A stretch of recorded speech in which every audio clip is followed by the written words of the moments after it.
Na poziv članica Foruma žena SDP-a Varaždinske županije u Varaždinu je boravila pomoćnica ministra rada i mirovinskog sustava Tatjana Dalić, održavši tribinu na temu "Mogućnosti postoje, treba ih iskoristiti, poticaj za zapošljavanje mladih i žena".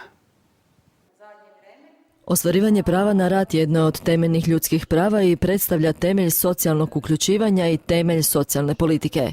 Jednakost spolova pri zapošljavanju pitanje je kako socijalne pravednosti, tako i ekonomske nužnosti. Intervencije na tržištu rada nužne su kako bi se omogućile jednake šanse i ženama i muškarcima. Neravnopravnost između žena i muškaraca na tržištu rada još uvijek ima, ali na svima je, posebice u javnoj politici, da se takve stvari mijenjaju. Prema riječima pomoćnice ministra rada i mirovinskog sustava Tatjane Dalić, najdiskriminirajuće što se tiče žena na tržištu rada ugovori su o radu na određeno vrijeme. Mi zakonodavstvo imamo jako dobro propisanu zaštitu i žene i majke i svega što je tu vezano, međutim ugovor o radu na određeno vrijeme je taj koji kaže kada istekne ugovor onda ta prava se ne odnose, tako da smo i novim zakonom o radu omogućili da je ugovor o radu sad traje puno duže prvi, ali svaki drugi itekako bi se trebao opravdati.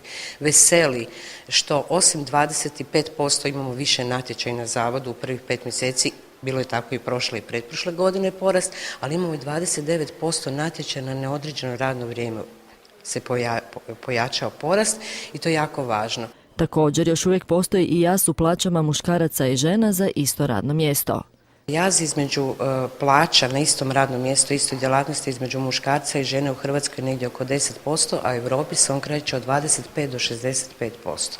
Prema mišljenju pomoćnice ministra rada i mirovinskog sustava Dalić, pitanje koje se uvijek postavlja ženama, a nikad muškarcima, kako uspijevaju uskladiti svoj privatni i poslovni život, pokazuje koliko smo daleko od ravnopravnosti spolova. Ta činjenica da se to muškarca ne pita vam govori sve. Jer ako njega ne pitate, to onda znači ili on obiteljski život nema ili se podrazumijeva da u njegovom dijelu ne mora sudjelovati. Dakle, ja bih voljela, ja takva pitanja principijelno ne odgovaram, ne zato što mislim da svaka žena nužno mora imati karijeru, nego da mislim da je to dogovor unutar zajednice, bračne, izvanbračne, bilo koje zajednice o tome ko će skrbiti o djeci starijima i ko će u stvari raditi i da je pitanje obiteljskog, karijernog i sustava socijalne sigurnosti kao podrške, ne samo ulaska žena na tržište.